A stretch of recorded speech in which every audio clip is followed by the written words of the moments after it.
सोनीपत नगर निगम के चुनाव में वार्ड नंबर 8 ऐसा है जिसने बीजेपी के चौधरी यानी मोहनलाल बड़ोली को संकट में डाल दिया है, परेशानी में डाल दिया है। क्योंकि वार्ड नंबर 8 में उनके रिश्तेदार कुणाल कौशिक चुनाव लड़ रहे हैं। उनको जितवाने के लिए मोहनलाल बड़ोली को अपनी ताकत कम लगी, इसलिए उन्हें मजबूरी में मुख्यमंत्री नायब सैनी को बुलाना पड़ा। लेकिन इसके बावजूद वो निर्दलीय पुनीत राय को रोकने में फिलहाल नाकाम साबित हो रहे हैं।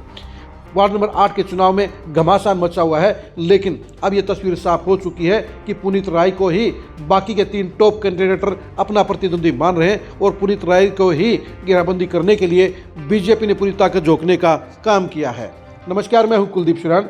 आज हम खरी के न्यूज़ में चर्चा करेंगे सोनीपत नगर निगम के सबसे हॉट वार्ड नंबर 8 की और वहां पर बीजेपी की तरफ से लगाई जा रही ताकत की और निर्दलीय प्रत्याशी पुनीत त्यागी के पक्ष में बन रहे माहौल की।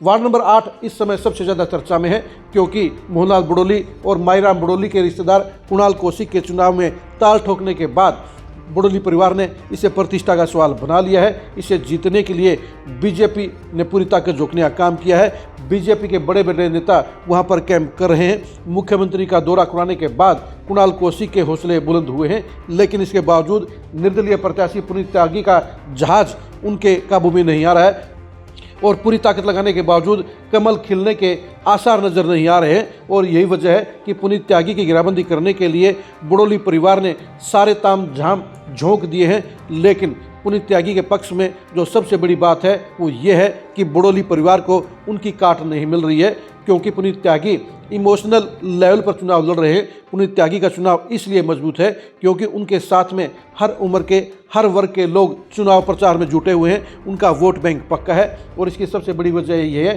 कि पार्षद के तौर पर पिछले 5 साल में पुनीत त्यागी ने हर आदमी के साथ बिल्कुल प्यार का रिलेशन बनाया, अपने वार्ड की समस्याओं को लेकर लोगों के साथ मेलजोल किया और उन्होंने किसी को भी नाराज नहीं किया। उनके नरम स्वभाव के चलते ही इलाके में उनके प्रति कोई नेगेटिविटी नहीं है और यही वजह है कि उनका चुनाव पूरी मजबूती से खड़ा है।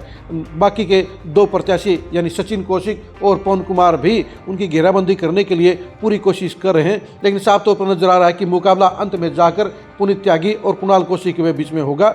और यही वजह है कि बीजेपी ने इस चुनाव को जीतने के लिए प्रतिष्ठा का सवाल बना लिया है।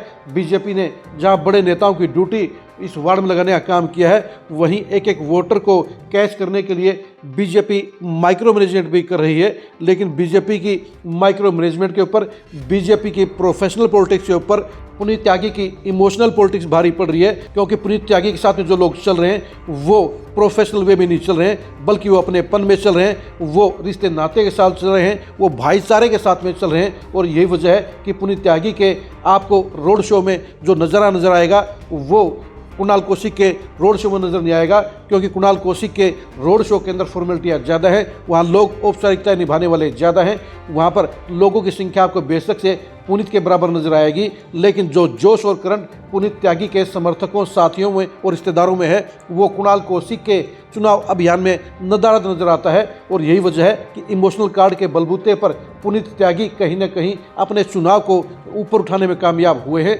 उनके साथ में चल रहे लोगों की बॉडी लैंग्वेज बता रही है कि वो जीत के प्रति निश्चिंत हैं। उनको साफ तौर पर ये नजर आता है कि पुनीत त्यागी का जो भाईचारा है, जो अपनापन है, जो लगाव है, वो चुनाव में सबसे इम्पोर्टेंट है, सबसे खास है। और यही वजह है कि पुनीत त्यागी निर्दलीय चुनाव लड़ने के बावजूद बीजेपी के सिस्टम पर भारी पड़ रहे हैं, कुणाल कौशिक की बड़ी रिश्तेदारी पर भारी पड़ रहे हैं और बड़ोली परिवार की घेराबंदी को तोड़ने में फिलहाल सफल नजर आ रहे हैं। यानी वार्ड नंबर 8 के चुनाव में बीजेपी ने जो ताकत झोंकने का काम किया है उसके बराबर ही पुनीत त्यागी ने भी ताकत झोंकने का काम किया है। लेकिन पुनीत त्यागी की जो ताकत है, जो भाईचारा है, वो लोकल लेवल का है। राई गांव में उनकी पूरी सपोर्ट है। इसके साथ साथ जाट जोशी और लिवान में भी उनको अच्छी खासी सपोर्ट मिल रही है, यानी वो कहीं पर भी कमज़ोर नहीं है। और यही वजह है कि उनका चुनाव पूरी तरह से मजबूती में खड़ा हुआ नजर आ रहा है। उनके पक्ष में पूरा माहौल बनता हुआ नजर आ रहा है।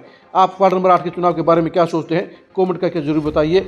मोहनलाल बुडोली और माईराम बुडोली पुनीत त्यागी को पछाड़ने में नाकाम क्या हो रहे, इसकी वजह भी कमेंट करके जरूर बताइए। वार्ड नंबर 8 के चुनाव में कौन जीतेगा, ये भी कमेंट करके जरूर बताइए। वार्ड नंबर 8 की सियासत की एक्सक्लूसिव खबरों को जानने के लिए आप लगातार खरी न्यूज़ के साथ बने रहिए। आप हमारे फेसबुक पेज को फॉलो कीजिए, आप हमारे यूट्यूब चैनल को सब्सक्राइब कीजिए। नमस्कार।